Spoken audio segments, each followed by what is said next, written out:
Good afternoon dear student, make it is a platform में आप सभी का स्वागत है।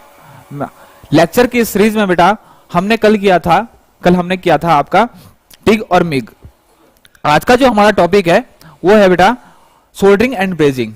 थोड़ा सा बेटा कल मिग वाला जो पार्ट है थोड़ा कंप्लीट नहीं हो पाया था पूरा, थोड़ा सा उसमें एक चीज रह गई थी, बहुत इंपॉर्टेंट चीज है, बहुत इंपॉर्टेंट चीज है। गुड आफ्टरनून बेटा, good afternoon, good afternoon, good afternoon sir, नमस्कार सर। वेल्डर बैच कब शुरू होगा? मैं ज्वाइन करना चाहता हूं सर, प्लीज आपका नंबर दीजिए बेटा। Good evening Krishnachandra Mohanta, good evening Nitish Kumar Verma, good evening, good evening बेटा। अभी नीचे कमेंट बॉक्स में आपको ऑफिस का नंबर मिल जाएगा, ठीक, आप कांटेक्ट कर सकते हैं।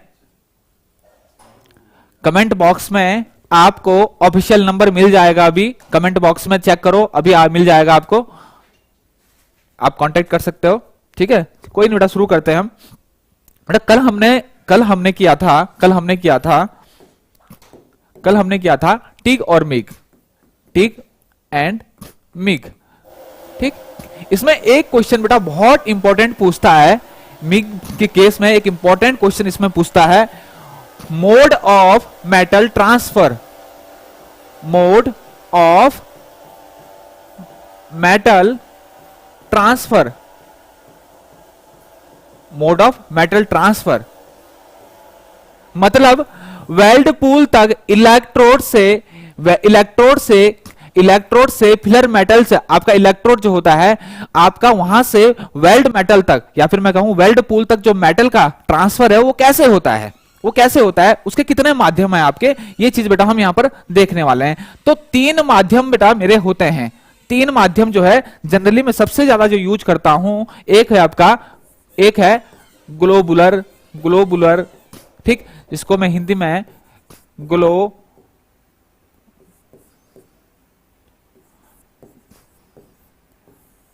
ग्लोबुलर, एक है बेटा, एक है आपका स्प्रे, एक है आपका स्पार्क, एक है आपका स्प्रे और एक है स्पार्क। इससे पहले थोड़ा सा मैं आपको थोड़ा सा बता दूं बेटा, इससे पहले मैं आपको थोड़ा सा एक चीज क्लियर कर दूं। आपका एक बहुत कल मैं देख रहा था, कल मैसेज में एक क्वेश्चन आ रहा था कि टिग में जो है टिग में आप एसी यूज करते हैं या डीसी। सबसे पहले जो मैं आपको ये क्लियर कर दूं, tungsten inert gas welding, TIG welding में हम एसी डीसी दोनों यूज करते हैं, एसी और डीसी दोनों यूज करते हैं। मल्टीपर्पज कर काम के लिए, मैं किसी भी काम के लिए आसानी से मैं टिग यूज कर सकता हूं। यहां पर मैं एसी भी अगर यूज कर सकता हूं, अगर एसी यूज नहीं है तो मैं डीसी भी यूज कर सकता हूं। क्यों? क्योंकि मेरे पास जनरली घरों में आजकल जनरली जो मैं काम करता हूं, सपोज चाहे कंस्ट्रक्शन का काम हो, चाहे फैब्रिकेशन का काम हो, वहां पर आपने जनरली देखा होगा टिग मशीन यूज होती है। और जब भी मैं घरों की बात करता हूं, जब भी मैं फैब्रिकेशन वर्किंग साइट की बात करता हूं जहां पर आपकी एसी उपलब्ध है, तो वहां पर आपने देखा होगा ज्यादातर जो हम यूज करते हैं वो एसी यूज करते हैं। तो एसी बहुत ज्यादा यूज करते हैं इसमें, ठीक है। लेकिन हमारा जो क्वेश्चन फंसा था वो था आपका डीसी में। हमने कल बताया था, मैंने आपको पहले ही बताया था, टिग और मिग की सबसे ज्यादा जो जरूरत पड़ी मेरे को 1940 के आसपास से इन्वेंट हुई। ये जनरली सबसे ज्यादा जो इन्वेंशन इसका हुआ वो ध्यान में रखते हुए किसका हुआ, मैग्नीशियम एल्यूमिनियम या फिर इनके एलॉय। मैग्नीशियम और एल्यूमिनियम ये कुछ ऐसे मेटल है जिनके ऑक्साइड का जिनकी जब ऑक्साइड बनती है तो उनका जो मेल्टिंग पॉइंट है वो बहुत ज्यादा बढ़ जाता है और आपका ऊपर जो है वेल्डिंग नहीं हो पाता है, या फिर वेल्डिंग करने के लिए आपको हायर टेम्परेचर चाहिए होता है जितना कि प्योर जो आपका बेस मेटल है, चाहे वो मैग्नीशियम हो चाहे एल्यूमिनियम हो। तो उस केस में एक चीज हमने कल क्लियर की थी बेटा कि अगर एल्यूमिनियम हो, मैग्नीशियम हो, जनरली तो हम एसी यूज करते हैं, लेकिन अगर आपका एल्यूमिनियम और मैग्नीशियम आपका अगर सरफेस अगर ऑक्सीडाइज है तो हम रिवर्स पोलरिटी प्रेफर करते हैं। कौन सी करते हैं? Reverse polarity. क्यों करते हैं? क्योंकि वहां पर मुझे ऊपर क्या करते हैं, ऊपर से क्या हटाना पड़ता है आपको, ऊपर से मेरे को काफी मात्रा में मेरे को रिमूव करना पड़ता है जो आपका स्केल है, ऑक्सीडाइज जो सरफेस आपकी ऑक्सीडाइज हो गई है, ठीक। ले उसके अलावा जनरली अगर मेरे पास अगर जो मेरी वर्किंग सरफेस जो है अगर साफ है, जैसे फॉर एग्जांपल स्टेनलेस स्टील है, अगर आपका कॉपर है, तो वहां पर जनरली कॉमन में स्ट्रेट पोलैरिटी से यूज कर सकता हूं। इतना मेरी ध्यान क्लियर हो गया बेटा? इतना बेटा मेरा ध्यान हो गया, इतना क्लियर हो गया। इसके बाद हम चलते हैं आज मोड ऑफ मेटल ट्रांसफर कि ये इलेक्ट्रोड है, फॉर एग्जांपल सपोज ये मेरी क्या है, इलेक्ट्रोड है, ये मेरा वर्कपीस है जॉब।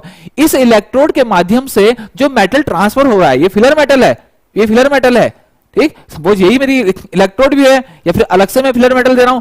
मोड ऑफ ट्रांसफर क्या है, कैसे जो फिलर, कैसे जो मेरा इलेक्ट्रोड के माध्यम से जो है मेटल जो है आपका गैप तक पहुंच रहा है, क्या उसका माध्यम है, ठीक। तो जनरली ये क्वेश्चन बहुत इंपॉर्टेंट है बेटा, बहुत ज्यादा पूछा जाता है। Mode of metal transfer in in in arc welding, arc welding.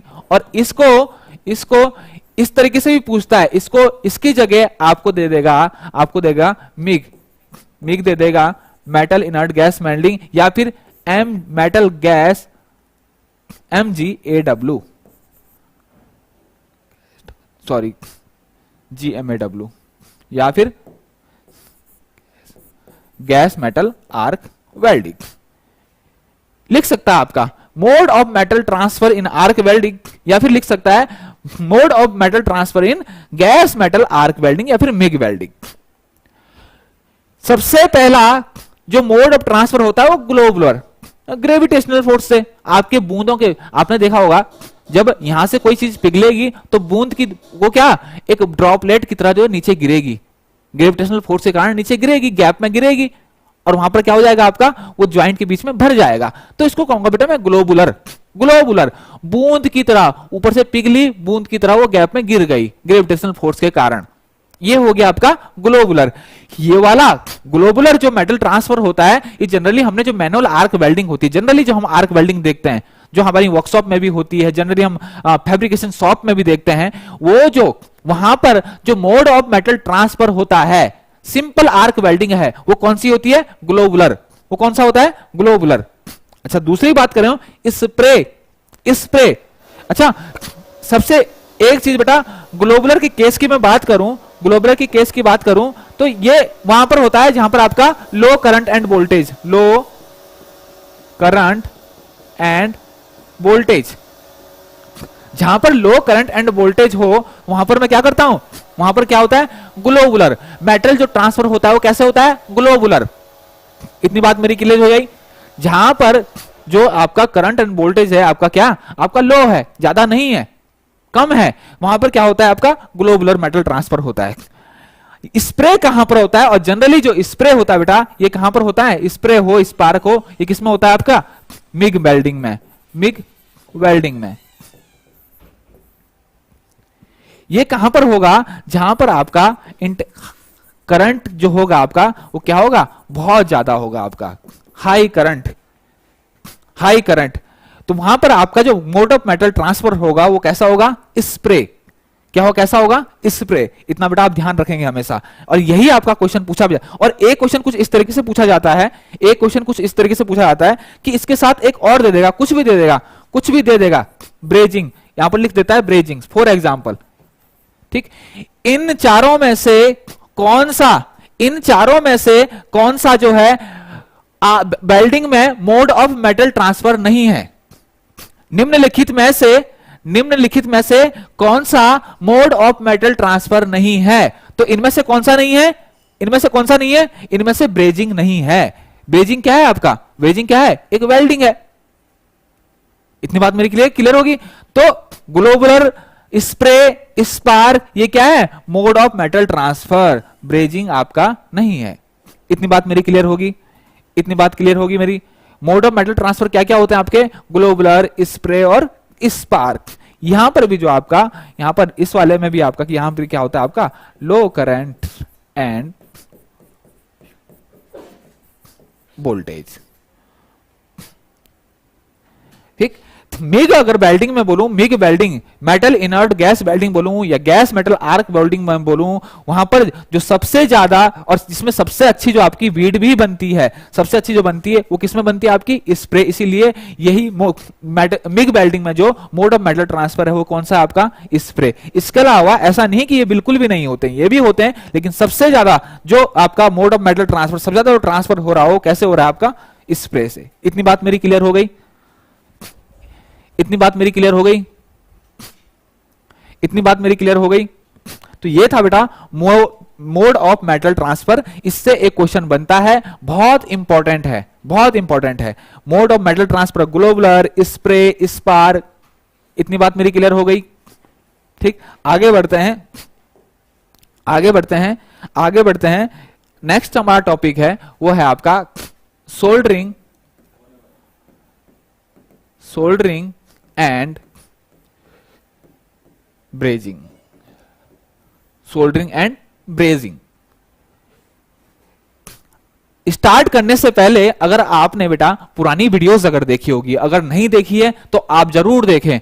मैंने सबसे पहला जो आपने इसमें सेशन में इस लेक्चर लिया था, इस सीरीज में जो सबसे पहला मेरा लेक्चर था वो था क्लासिफिकेशन ऑफ वेल्डिंग। वेल्डिंग का क्लासिफिकेशन हम कितने तरीके से करते हैं, क्या क्या क्लासिफिकेशंस हैं आपके वेल्डिंग के। तो अगर आपने नहीं देखा है तो जरूर देखें, क्योंकि वहां से बेटा एक क्वेश्चन बनता ही बनता है, बहुत इंपॉर्टेंट क्वेश्चन वहां से बनता है। तो अगर मैं सबसे पहले अगर बात करूं तो सोल्डरिंग और ब्रेजिंग अकॉर्डिंग टू क्लासिफिकेशन की अगर मैं बात करूं तो ये जो वेल्डिंग है मेरी, ये कौन सी है? ये कौन सी है?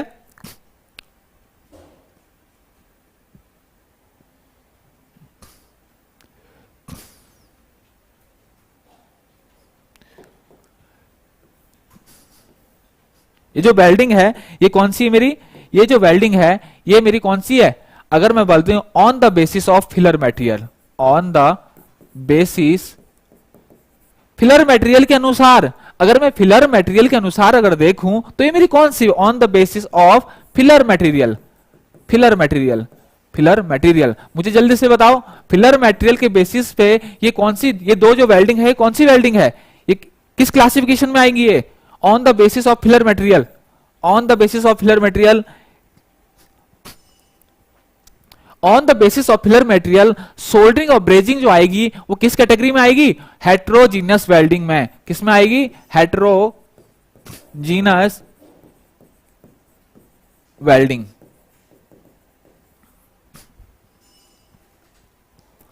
और अवस्था देखूं मैं, लिक्विड है, सॉलिड है, सॉलिड स्टेट में ही वेल्ड हो जाता है या फिर दोनों को फ्यूज होना पड़ता है, अवस्था कौन सी है?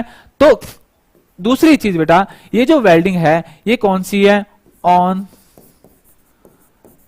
द बेसिस ऑफ स्टेट, अवस्था पदार्थ की। ये कौन सी है? ये कौन सी है आपकी? Solid liquid state welding. Question पूछा जाता है, क्वेश्चन पूछा जाता है, बहुत इंपॉर्टेंट क्वेश्चन है। क्वेश्चन पूछा जाता है कि सोल्डरिंग एंड ब्रेजिंग जो क्या, सोल्डरिंग एंड ब्रेजिंग किस कैटेगरी में आती है आपकी? सॉलिड स्टेट वेल्डिंग है, लिक्विड स्टेट वेल्डिंग है, या सॉलिड लिक्विड स्टेट वेल्डिंग है, या नन ऑफ दीज। तो सोल्डरिंग और ब्रेजिंग जो होती है वो कौन सी अवस्था की वेल्डिंग है? वो है सॉलिड लिक्विड स्टेट। अब बेटा इसको सॉलिड लिक्विड क्यों बोला? इसको सॉलिड लिक्विड क्यों बोला ये थोड़ा हमें समझना है। सॉलिड लिक्विड क्यों बोला है? सॉलिड लिक्विड इसलिए बोला, सॉलिड लिक्विड इसलिए बोला, सपोज ये दो पार्ट मैंने ज्वाइन करने हैं, किससे? सोल्डरिंग से या ब्रेजिंग से। ठीक, ये क्या है? ये आपके पेरेंट धातु है, आधार धातु।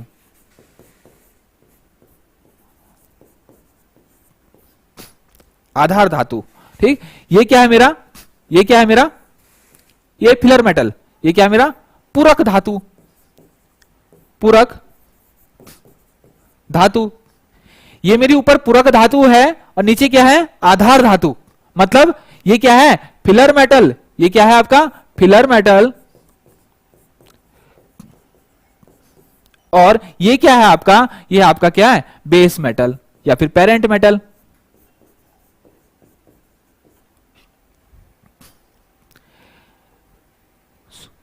सॉलिड लिक्विड स्टेट वेल्डिंग के केस में, या मैं कहूं सोल्डरिंग के केस में, ब्रेजिंग के केस में, आधार धातु बेस मेटल जो है वो नहीं पिघाली जाती है।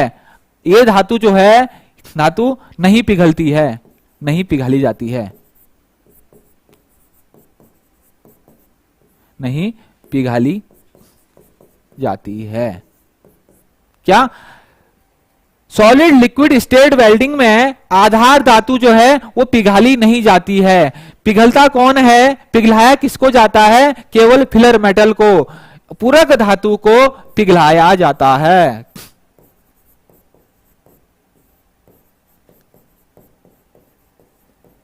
मतलब सपोज इन दो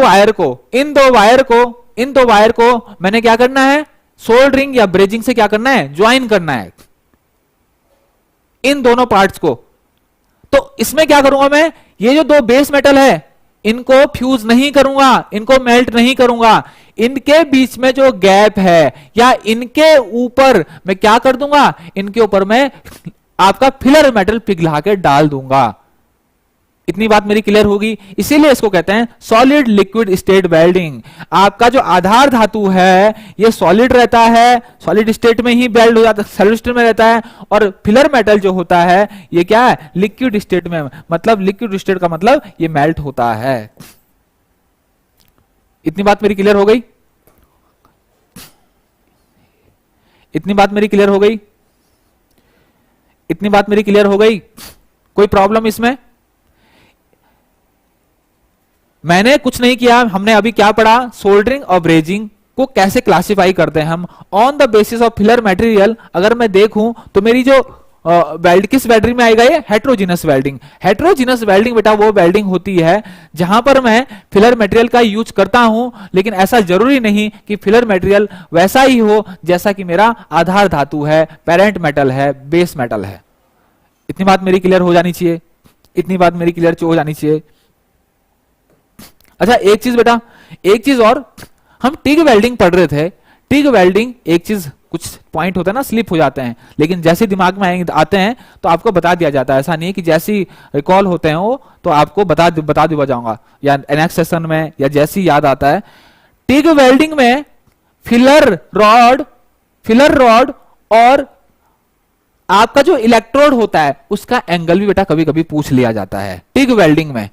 टिग वेल्डिंग में टंगस्टन, क्योंकि मिग वेल्डिंग में जो आपने देखा होगा वायर जो है वो क्या है, वो बिल्कुल उसके परपेंडिकुलर, बेस के परपेंडिकुलर होती है, आपकी वायर फीड होती रहती है और वो मेल्ट होती रहती है, ठीक, कंज्यूम होती रहती है। लेकिन टंगस्टन इनर्ट गैस वेल्डिंग में जो आपकी इलेक्ट्रोड होती है, वो क्या, उसका जो एंगल होता है वो होता है 80 से 90 डिग्री।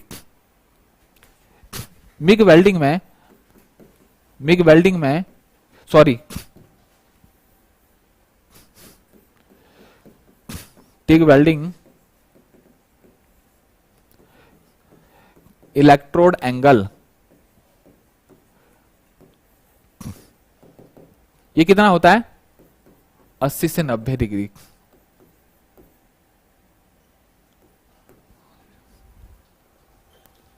अस्सी से 90 डिग्री।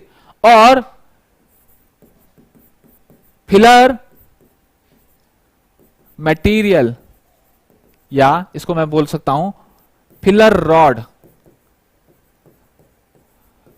इसका जो एंगल होता है, जिस एंगल में इसको पकड़ा जाता है, ये होता है बेटा 10 डिग्री से 20 डिग्री।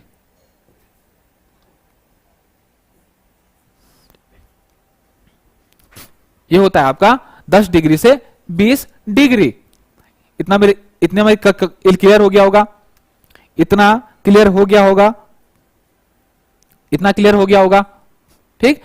अब कभी कभी इतना भी पूछा था कि काउंटर क्लॉकवाइज या क्या, सॉरी एंटी क्लॉकवाइज या फिर क्लॉकवाइज, ये भी पूछ देता है, मतलब राइट हैंड साइड में लेफ्ट हैंड साइड में कौन सा रहेगा, तो आपको पता होना चाहिए बेटा, आपको पता होना चाहिए कि जो टिग वेल्डिंग में है, टिग वेल्डिंग में आपका जो इलेक्ट्रोड है, जो इलेक्ट्रोड है,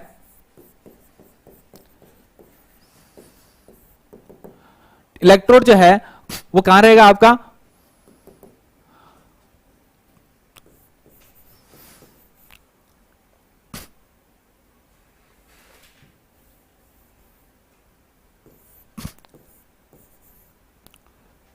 और फिलर मेटल जो होगा आपका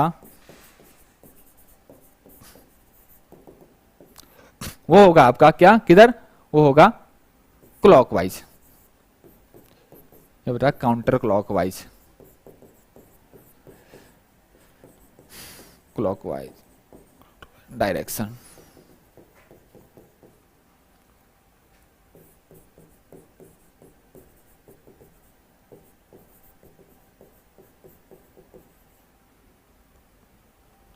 इतनी बात मेरी क्लियर होगी, इतनी बात मेरी क्लियर होगी। फिलर रॉड जो है वो कहां कैसे पकड़ोगे आप, वो क्लॉकवाइज डायरेक्शन में पकड़ोगे, और इलेक्ट्रोड जो हो वो सीसीडब्ल्यू काउंटर क्लॉकवाइज डायरेक्शन में। इतनी बात मेरी क्लियर होगी बेटा, ठीक। आगे बढ़ते हैं।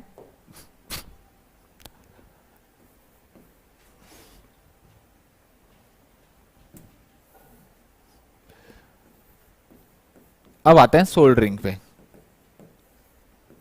सोल्डरिंग का हमने पढ़ लिया था क्लासिफिकेशन के हिसाब से।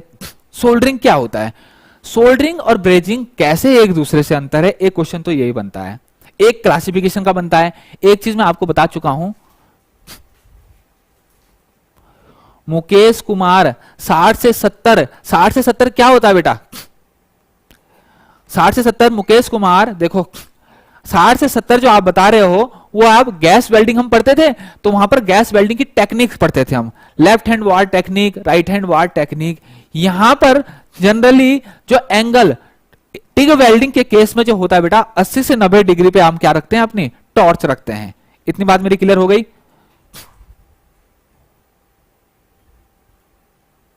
शुभम सागर, शुभम सागर 60 से 80, मैंने आपको एक चीज बताया है, मैंने एक चीज बताया आपका 80 से 90 के आसपास होता है आपका, ठीक है। वो आपको थोड़ा कॉमन सेंस ध्यान रखना है कि बिल्कुल वो कभी नहीं पूछेगा आपको 60 से 70 आपको नहीं देगा। क्यों, क्योंकि वो गैस वेल्डिंग की टेक्निक में, आपके गैस वेल्डिंग की टेक्निक में एंगल जो होता है आपका क्या होता है 40 से 50, लेफ्ट हैंड वार टेक्निक का, ठीक। और राइट हैंड वार टेक्निक का क्या होता है आपका, राइट हैंड वार टेक्निक का क्या होता है आपका 60 से 70, ठीक। तो ऐसे आपको कंफ्यूज करके कभी नहीं देगा वो। यहां पर जनरली जो एंगल हम रखते हैं टिग वेल्डिंग का, जनरली ऐसा नहीं कि फिक्स इतना ही रखेंगे, लेकिन जनरली कॉमनली जो हम रखते हैं वो 80 से 90 डिग्री।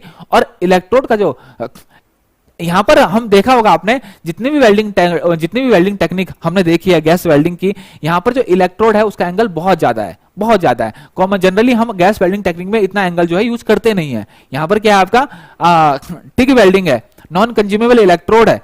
इतनी बात मेरी क्लियर होगी। तो यहां पर जो एंगल रखता हूं मैं, यहां पर क्या रखता हूं मैं 80 से 90 डिग्री, और फिलर रॉड का जो एंगल है वो 10 से 20 डिग्री, ठीक। लेकिन ऐसा नहीं है कि 10-5 ऊपर नीचे हो गया या फिर आपके ऑप्शन में ऐसा आ गया तो बिल्कुल गलत हो जाएगा। लेकिन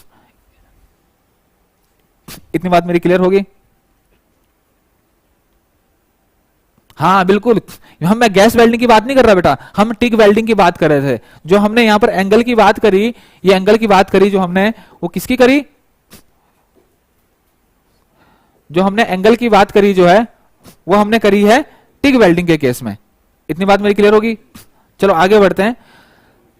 इतना हमने क्लियर कर लिया बेटा। अब सोल्डरिंग होता है क्या है, सोल्डरिंग क्या होता है, सोल्डरिंग किससे बना है, सोल्डर। और सोल्डर जो होता है वो क्या होता है आपका, जनरली टिन और लेड का एलॉय है, जनरली टिन और लेड का एलॉय है क्या आपका सोल्डर। और इसको करने के लिए कोई हमारे पास टॉर्च नहीं होती, हमारे पास क्या होता है इसको करने के लिए, सोल्डरिंग प्रोसेस करने के लिए हमारे पास क्या होता है, एक होती है सोल्डरिंग आयरन, सोल्डरिंग आयरन, जिसमें कि क्या लगी होती मेरी, copper bit, copper.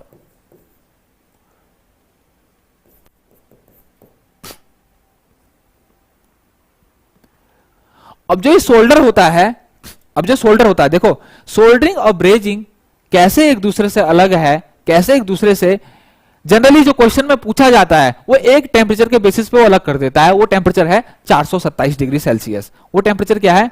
427 degree Celsius.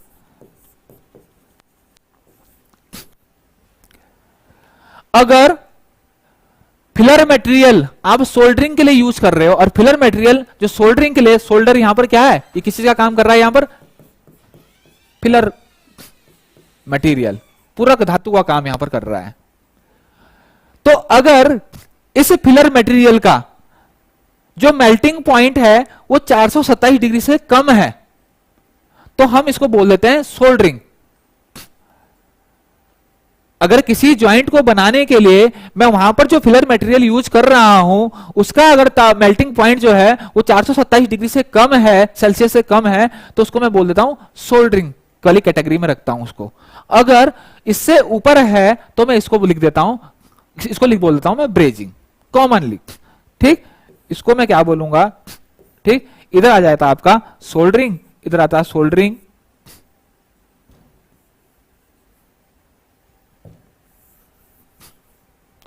यहीं पर देखो बेटा, सोल्डरिंग 427 डिग्री सेल्सियस,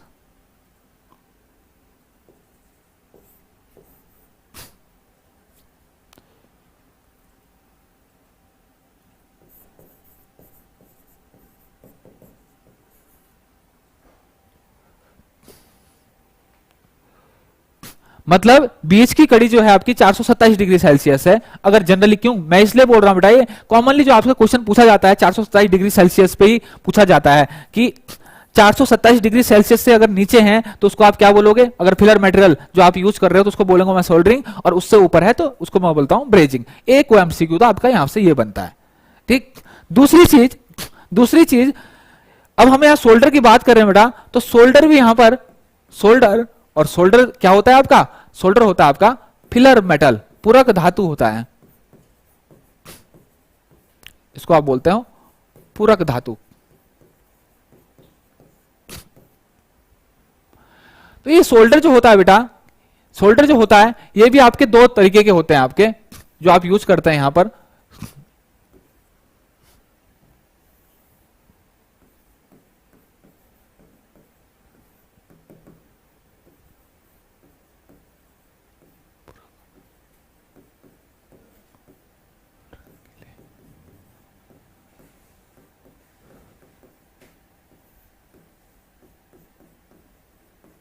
पूरक धातु सोल्डरिंग के लिए उसको हम क्या बोलते हैं?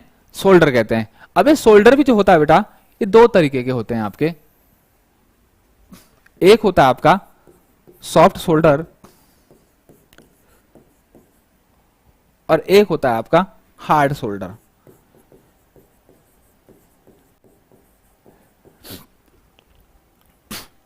सॉफ्ट सोल्डर जो होता है, सॉफ्ट सोल्डर जो होता है वो क्या होता है जनरली?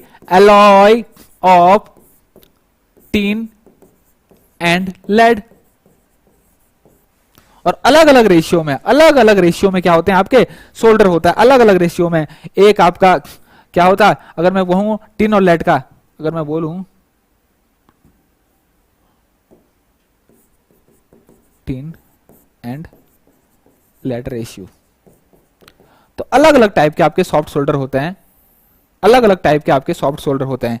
सबसे फेमस आपने देखा और सुना भी होगा एक 6337, जो इलेक्ट्रिकल कनेक्शन जो होते हैं आपके वहां पर बेटा सबसे ज्यादा यूज होता है, इलेक्ट्रिक कनेक्शन के लिए सबसे ज्यादा यूज होता है आपका। इसके अलावा ठीक 70% क्या होगा इसमें? टिन होगा, और आपका 30% क्या होगा? आपका लेड होगा।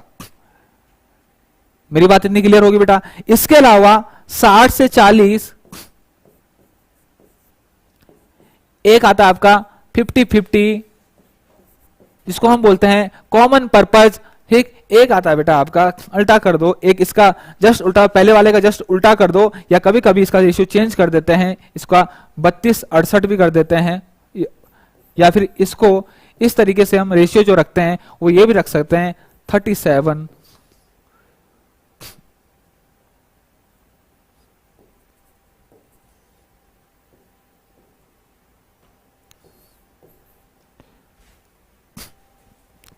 और ये लास्ट वाला जो बेटा पहला वाला जो है, ये पहला वाला जो सोल्डर है सबसे ज्यादा जो यूज होता है पहले वाला जिसमें 63 से 37, 63 रेशियो 37, जिसमें 63% क्या है, टिन है, और 37% क्या है आपका, 37% है आपका लेड। पहला वाला जो सबसे ज्यादा यूज किया जाता है ये इलेक्ट्रिक कनेक्शन के लिए सबसे ज्यादा यूज किया जाता है बेटा, सबसे ज्यादा जो है इलेक्ट्रिक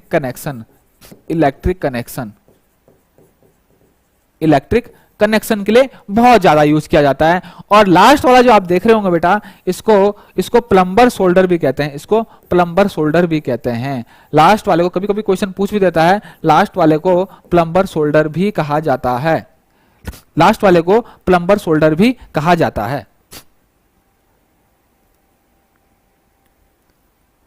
और 50x50 है आपका, जो 50-50 है, 50:50, मतलब बराबर पार्ट है, 1:1 है, बराबर पार्ट आपका क्या है, टिन और लेड का है। ये जनरल पर्पस सोल्डर होता है, जनरल पर्पस कॉमन छोटे मोटे कामों के लिए। आप जनरली जो आपने देखा होगा, इलेक्ट्रिक इक्विपमेंट देखा होगा, वहां पर आपका चलता है सोल्डर, और भी बहुत सारी चीजें हैं जहां पर आपकी सोल्डरिंग के लिए यूज करता है। जहां पर आपने कॉमन पर्पस के लिए आप यूज करते हो, वहां पर आपका क्या होता है, 50:50 यूज होता है। इसको बोलते हैं बेटा जनरल पर्पस सोल्डर बोलते हैं।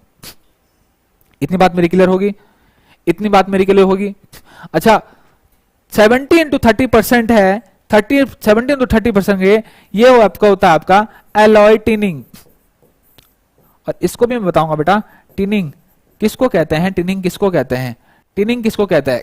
जब आप सोल्डरिंग करते हैं, जब आप सोल्डरिंग जो गन होती है आपकी, या फिर सोल्डर आयरन जो होता है, उससे जब उसकी टिप से, आपने देखा होगा उस पर टिप होती है, वो टिप आपकी किस चीज की बनी होती है, कॉपर की, वो टिप आपकी क्या हो जाती है, बहुत ज्यादा गर्म हो जाती है। और जैसे आप सोल्डरिंग वायर पे उसको टच करते हो, तो सोल्डरिंग वायर क्या होता है, सोल्डरिंग वायर का जो तापमान, वो मेल्टिंग पॉइंट होता है, वो बहुत कम होता है, बहुत कम होता है, ठीक। वो क्या हो जाता है, वो पिघलना शुरू हो जाता है, और फिर हम जाके क्या कर देते हैं, उसको जहां पर हमें ज्वाइंट करना है वहां पर क्या करते हैं, फैला देते हैं। अपने जो लिक्विड सोल्डर को किसकी टिप से, आपकी सोल्डरिंग जो गन है, सोल्डरिंग जो आयरन है, उसकी टिप से हम फैला देते हैं। इस प्रोसेस को टिनिंग भी कहते हैं बेटा, TINNIG, इस प्रोसेस को टिनिंग भी कहते हैं, TINNING, टिनिंग।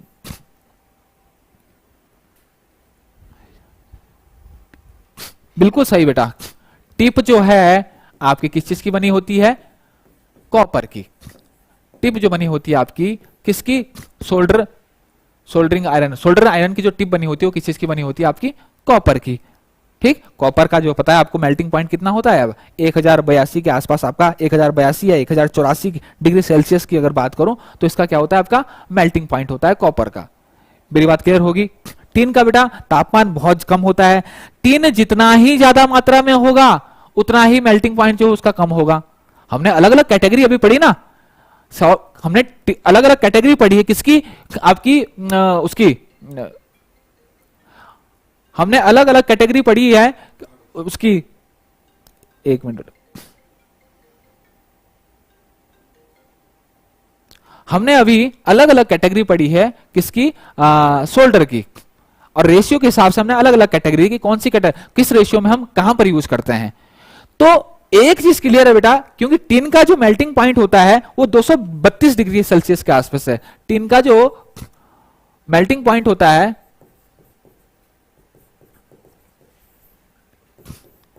वो होता है आपका 232 डिग्री सेल्सियस के पास, और लेड का होता है 327 के आसपास।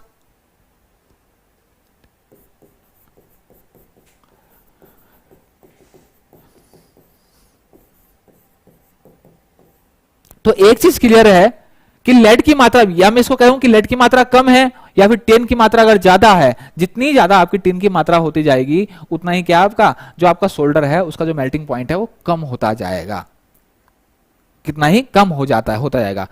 अब सोल्डर भी जो है बेटा, सोल्डर जो है वो दो टाइप के होते पड़े थे, एक सॉफ्ट सोल्डर जो आपका एलॉय होता है किसका, टिन और लेड का, एक होता है आपका हार्ड सोल्डर। इससे पहले हमने क्या पढ़ा था, इससे पहले हमने यहां पर पढ़ा था सॉफ्ट सोल्डर। और ठीक, सॉफ्ट सोल्डर कौन सा होता है बेटा? टिन और लेड के एलॉय अलग अलग रेशियो में होते हैं। एक होता है बेटा हार्ड सोल्डर। अब हार्ड सोल्डर क्या होते हैं आपके? हार्ड सोल्डर क्या क्या होते हैं आपके? हार्ड सोल्डर होते हैं, हार्ड सोल्डर होता है बेटा आपका कॉपर और एंड जिंक एलॉय, कॉपर और जिंक के एलॉय, और कभी कभी हम इसमें सिल्वर भी मिला देते हैं, कभी कभी हम इसमें सिल्वर भी मिला देते हैं। ठीक, तो ये बनता है आपका, ये क्या बनता है आपका? हार्ड सोल्डर बनता है बेटा। ये आपका क्या बनता है? Hard solder. इसके अलावा आपका इसमें कभी कभी कॉपर, जिंक,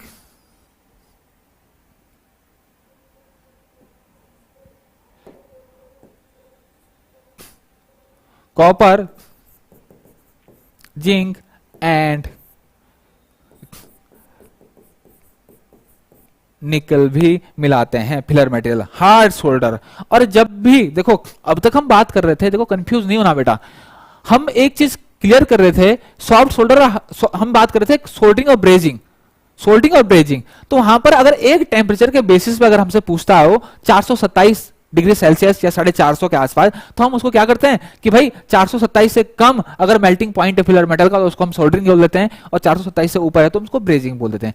लेकिन यहां पर सॉफ्ट सोल्डर और हार्ड सोल्डर केस में अलग अलग है बेटा, यहां पर अलग अलग है। यहां पर क्या है, सॉफ्ट सोल्डर जो है वो जनरली 250 के आसपास या फिर 300 350 के आसपास जो है 350 डिग्री सेल्सियस के आसपास पिघल जाता है। सॉफ्ट सोल्डर जो है वो 350 डिग्री सेल्सियस के आसपास पिघल जाता है। लेकिन हार्ड सोल्डर जो है आपका वो 600 डिग्री सेल्सियस के आसपास आपका क्या होता है? मेल्ट होता है। इतनी बात मेरी क्लियर हुई? 232 डिग्री सेल्सियस, 327 डिग्री सेल्सियस, बिल्कुल ठीक है बेटा, बिल्कुल ठीक है। ठीक, और ठीक, ये मेल्टिंग पॉइंट आपको पता होना चाहिए बेटा, कभी कभी आपको डायरेक्ट मेल्टिंग पॉइंट भी पूछ देता है, तो ये आपको पता होना चाहिए। तो इतना हमारे क्लियर हो गया कि हार्ड सोल्डर किसे कहते हैं, सॉफ्ट सोल्डर किसे कहते हैं, ये चीज हमारी एक चीज क्लियर हो गई। इसके अलावा बेटा एक बहुत इंपॉर्टेंट चीज आती है इसमें, एक आता है, पूछा जाता है क्या? फ्लक्स।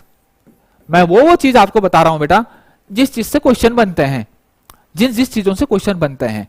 हम सब जानते हैं बेटा, हमने सबने देखा है, आपने देखा होगा, हमने सोल्डरिंग हम सब ने देखा है। सोल्डरिंग से जो क्वेश्चन बनते हैं वो किस किस चीज से बनते हैं?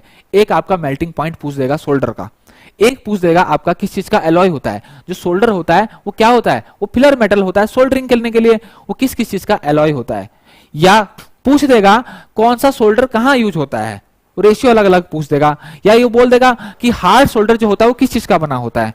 तो हार्ड सोल्डर जो है बेटा, हार्ड सोल्डर जो हो आपका वो टिन लेड का, वो सॉफ्ट सोल्डर जो होता है टिन लेड अलॉय होता है, और हार्ड सोल्डर जो होता है वो कॉपर, जिंक और उसके साथ सिल्वर भी मिला दिया जाता है, या फिर copper zinc, only copper zinc, या फिर उसके साथ सिल्वर मिला के, या फिर एक दूसरा आपका बना सकते हैं हम, क्या कहते हैं, कॉपर जिंक और आपका किसके साथ? निकेल मिला के, कॉपर जिंक और निकेल मिला के। ठीक, इसको जर्मन सिल्वर भी कहते हैं बेटा, जर्मन सिल्वर भी कहते हैं इसको। तो जर्मन सिल्वर भी हार्ड सोल्डर के लिए यूज किया जा सकता है, जर्मन सिल्वर भी आपका हार्ड सोल्डर के लिए यूज किया जा सकता है। जर्मन सिल्वर आपका हार्ड सोल्डरिंग में यूज किया जाता है। इतनी मेरी बात क्लियर होगी बेटा।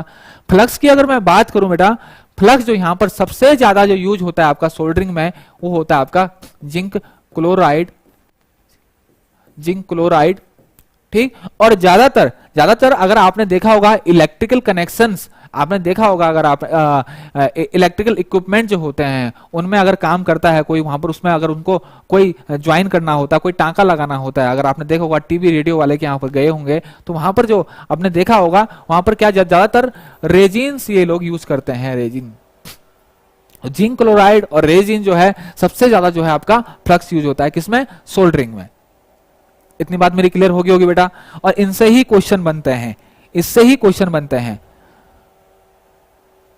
हाँ, जयंत देवनाथ 650 डिग्री सेल्सियस, बिल्कुल ठीक है बेटा, बिल्कुल ठीक है।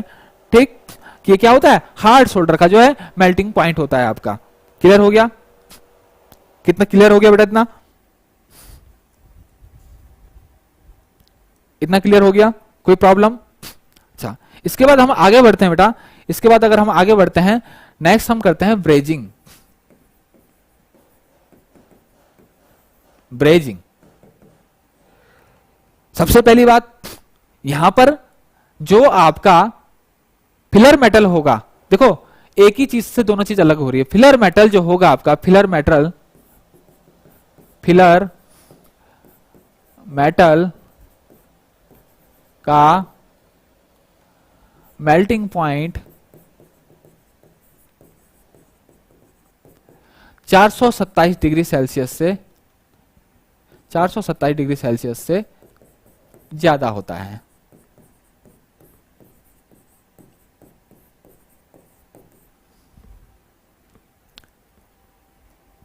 इतनी बात मेरी क्लियर होगी। फिलर मेटल का अगर मेल्टिंग पॉइंट 427 डिग्री सेल्सियस से ज्यादा होता है तो उसके लिए क्या बोलते हैं हम? अच्छा, ब्रेजिंग में जो फिलर मेटल या सोल्डर यूज करते हैं उसको स्पेल्टर भी बोलते हैं।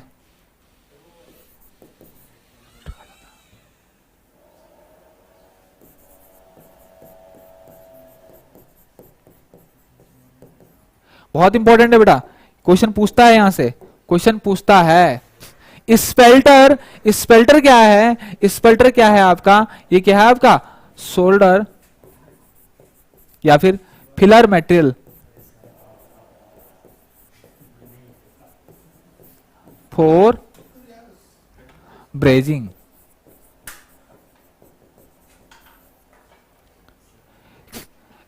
इतनी बात मेरी क्लियर हुई बेटा? इतनी बात मेरी क्लियर होगी? हाँ बिल्कुल 427, बिल्कुल 427। इतनी बात मेरी क्लियर होगी। अब जो ये होता है, ये क्या होता है आपका? ये होता है आपका कॉपर, जिंक एंड टिन का एलॉय। यहां पर जो सबसे ज्यादा जो आपका, जिसको आप स्पेल्टर बोलते हो, सबसे ज्यादा जो फिलर मेटल आपका यूज हो रहा है बेटा, वो कौन सा होता है आपका? Copper, zinc and tin alloy होता है आपका। और इसी को आप क्या बोलते हो? स्पेल्टर बोलते हो। इतनी बात मेरी क्लियर होगी? इतनी बात मेरी क्लियर होगी? इतनी बात मेरी क्लियर हुई?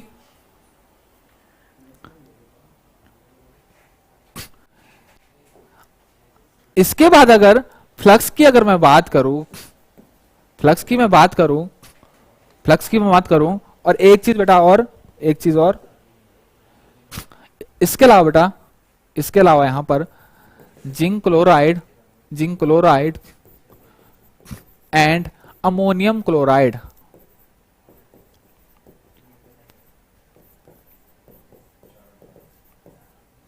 का मिक्सचर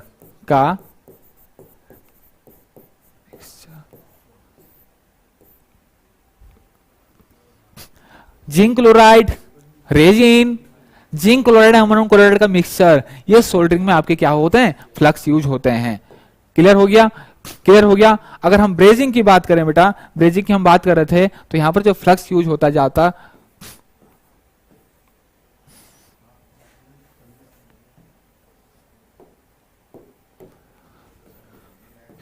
बोरेक्स,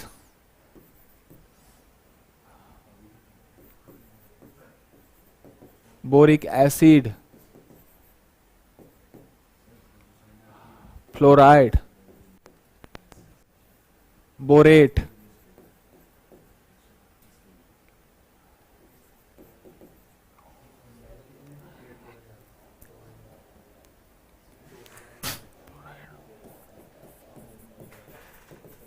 फ्लोराइड,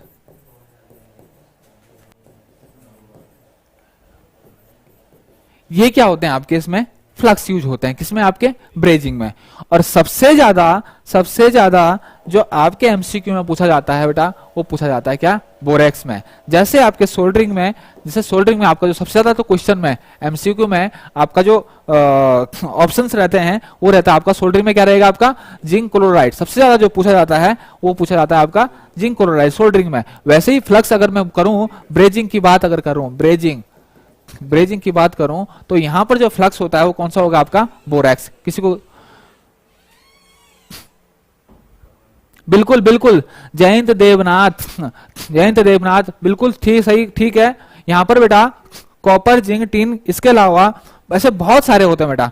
सबसे ज्यादा जो स्पेल्टर जिसे कहते हैं, जिसे स्पेल्टर, वो क्या होता है आपका, टिन का एलॉय होता है। स्पेल्टर जो होता है आपका क्या होगा, टिन का एलॉय। लेकिन इसके साथ जैसे वो लिख, कोई बोल रहा है कि कॉपर जिंक, ठीक, एल्यूमिनियम का एलॉय भी यूज किया जाता है। बिल्कुल किया जाता है बेटा, कॉपर जिंक एल्यूमिनियम का एलॉय भी यूज किया जाता है, ठीक। लेकिन सबसे ज्यादा जो पूछा जाने वाला है स्पेल्टर की, अगर मैं बात कहूं कॉपर जिंक या टिन की बात करूं, इसमें भी बेटा, इसमें भी कॉपर और जिंक, इसमें भी अगर मैं बात करूं, इसमें भी अगर बात करूं कॉपर और जिंक, कॉपर और जिंक जो होता है आपका, वो कितना होता है आपका, वो होता है आपका 88 to 2%, ठीक। और रिमेनिंग जो होता है, बाकी जो होता है रेस्ट, वो होता है आपका क्या, टिन।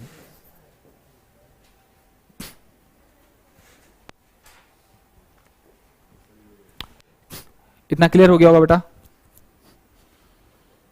इतना क्लियर हो गया, ठीक। इसके बाद हम बोलते हैं method of brazing, method, method of brazing. कितने, इस यहां से भी क्वेश्चन बनता है बेटा, मेथड ऑफ ब्रेजिंग।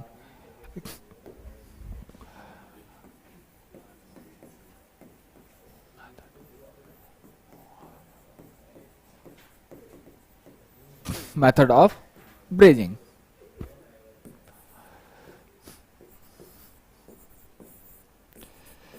कितने मेथड्स आपने देखा बेटा। यहां से एमसीक्यू बनता है आपका, यहां से बहुत ज्यादा जो है आपका एमसीक्यू बनते हैं। आपने देखा होगा कितने मेथड, फ्लेम आपकी ब्रेजिंग होती है आपकी, आपका इंडक्शन ब्रेजिंग होती है आपकी, फर्नेस ब्रेजिंग होती है आपकी, टॉर्च ब्रेजिंग होती है आपकी। सबसे पहले सबसे ज्यादा जो यूज होने वाली है टॉर्च ब्रेजिंग। सिंपल, जैसे आपने गैस वेल्डिंग करते हो, जैसे आपकी गैस वेल्डिंग करते हो, सेम वैसी ही आपकी होती है। यहां पर जो अंतर होता है आपका, फ्लेम का अंतर यूज, फ्लेम का थोड़ा अंतर हो जाता है। और दूसरी चीज, यहां पर जो आप फिलर मटेरियल यूज करते हो, कॉपर जिंक और टिन का एलॉय यूज करते हो, और उसको आप कॉपर जिंक और एल्यूमिनियम का भी करते हो। ऐसा नहीं कि यही करते हो, अलग अलग, वो डिपेंड करता है आपका जो आपका बेस मेटल है वो कैसा है, ठीक। लेकिन जनरली ये चीज आप यहां पर इंपॉर्टेंट ध्यान रखेंगे कि कॉपर जिंक और टिन, या फिर मैं बोलते हैं कि जो सोल्डर होता है, किसके लिए, ब्रेजिंग का जो सोल्डर होता है, उसको हम क्या बोलते हैं, तो उसको बोलेंगे हम स्पेल्टर। ये चीज आप बेटा हमेशा ध्यान रखेंगे। टॉर्च के अलावा, इसके अलावा बेटा furnace,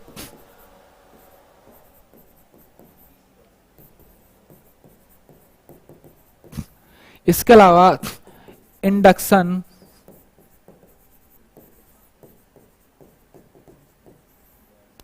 torch brazing, furnace brazing. यहां पर क्या होता है, फर्नेस ब्रेजिंग में क्या होता है आपका, जिन दो पार्ट्स को आपने ब्रेज करना होता है या वेल्ड करना होता है, उसमें आप क्या करते हैं, फिलर मटेरियल लगा के फर्नेस में रख देते हैं। फिलर मटेरियल लगा के आप फर्नेस में रख देते हैं, और कुछ टाइम बाद जब हम उसको निकालते हैं, उसके बाद क्या हो जाता है, वहां पर वो बेल्ड हो जाता है। वो जो फिलर मेटल हम वहां पर डालते हैं, वो फ्यूज होकर उसके चारों तरफ जो है वो क्या करता है, ज्वाइंट बना देता है। तो इसको मैं बोलता हूं furnace brazing. Induction brazing, induction brazing क्या होता है बेटा, इंडक्शन कॉइल यूज होती है जो कॉपर की बनी होती है, आपने देखा होगा। इंडक्शन कॉइल में आप क्या करता है, जहां पर हमको वेल्ड करना है, वहां पर लगा के क्या करेंगे, उसको वहां पर हीट करेंगे। हीट करने के बाद हम क्या करते हैं, उसको हीट करने के बाद हम क्या करेंगे, वहां पर फिलर मेटल डाल के, यहाँ पर जो उसका स्पेल्टर है वो डाल के हम उसको क्या कर देंगे, वहां पर वो बेल्डिंग कर देंगे। इसके अलावा बेटा dip brazing, simple dip brazing. इसके अलावा रेजिस्टेंस ब्रेजिंग भी होती है, बहुत सारे हैं। इससे एक क्वेश्चन जो आपका पूछता है, इससे जो आपका एक क्वेश्चन पूछता है, वो पूछ लेगा निम्नलिखित में से कौन सा जो है ब्रेजिंग करने का मेथड नहीं है। कोई से भी आपको 3 दे देगा, एक हटा देगा, कोई से भी 3 दे देगा, एक हटा देगा। वो पूछ लेगा कि निम्नलिखित में से कौन सा जो है ब्रेजिंग करने का मेथड नहीं है, और उससे ही आपका क्या बन जाएगा, एमसीक्यू बन जाएगा। बेटा बहुत इंपॉर्टेंट है, यहां से क्वेश्चन बनता है, और इतने ही, जितना मैंने बताया है इतने पे ही आपका क्वेश्चन बनता है। निम्नलिखित में से आपको पता होने चाहिए कौन कौन से आपके मेथड है। इंडक्शन में, ठीक, डिप ब्रेजिंग, रेजिस्टेंस ब्रेजिंग, ठीक, जो यहाँ पर हीट प्रोड्यूस की जाती है रेजिस्टेंस वेल्डिंग, क्या है, करंट के बीच में अगर रेजिस्टेंस पैदा कर दी जाए तो वहां पर आपकी हीट जनरेट हो जाती है, और उसी हीट का यूज करते हैं हम किसको, आपने फिलर मेटेरियल को पिघलाने के लिए। इतनी बात मेरी क्लियर होगी बेटा, इतनी बात हम क्लियर हो गई। बेस मेटल को हम यहाँ पर पिघलाते नहीं है, बेस मेटल को फ्यूज नहीं करते हैं, हमारा जो एम होता है वो क्या हो आपका, फिलर मेटल को वहां पर पिघलाना जहां पर मेरे को ज्वाइंट प्रोड्यूस करना है। इतनी बात मेरी क्लियर होगी। फ्लक्स, सुहागा, बिल्कुल बेटा, बिल्कुल बिल्कुल बिल्कुल। कुछ टेक्निकल टर्म्स जो है बेटा, कुछ टेक्निकल टर्म्स जो होती हैं आप इंग्लिश में ही ध्यान रखा करो, इंग्लिश में ध्यान रखा करोगे आपको जो मेटल कंटेंट जो है वो बहुत अच्छा मिलेगा, ठीक। बिल्कुल हिंदी के वर्ड पर ही निर्भर मत रहा करो, टेक्निकल्स वर्ड जो है आपके जो की वर्ड है टेक्निकल के, फ्लक्स हुआ, फिलर मेटल हुआ, ये चीज, क्योंकि इनके जो मीनिंग्स होते हैं, इनकी मीनिंग्स आपका इंग्लिश में, अगर हिंदी में करूं तो आप अगर सर्च मारोगे, कहीं भी मारोगे तो उसका बहुत जो है गूगल जो है बहुत अच्छे से आपको कंटेंट नहीं दे पाता है, लेकिन अगर इंग्लिश में अगर आप डालोगे तो बहुत अच्छा आपको और कंटेंट मिलेगा भी, और बहुत ज्यादा जो है आपको ऑप्शन मिल रहेंगे भी वहां पर। इतनी बात मेरी क्लियर हुई बेटा, इतनी बात मेरी क्लियर हुई, इतनी बात मेरी क्लियर हुई। सोल्डिंग और ब्रेजिंग में इतनी बात क्लियर हुई। मैं आपको फिलर मटेरियल आपको बता चुका हूं बेटा, फ्लक्स जो मैं बता चुका हूं, बोरेक्स यूज होता है सबसे ज्यादा, इसके अलावा बोरिक एसिड और बोरेट का, और इनका मिक्सचर भी यूज होता है बेटा, इनका मिक्सचर भी यूज होता है, फ्लोराइड, क्लोराइड, ये सब हम एज अ फ्लक्स यूज कर सकते हैं, किसमें, आपका ब्रेजिंग में।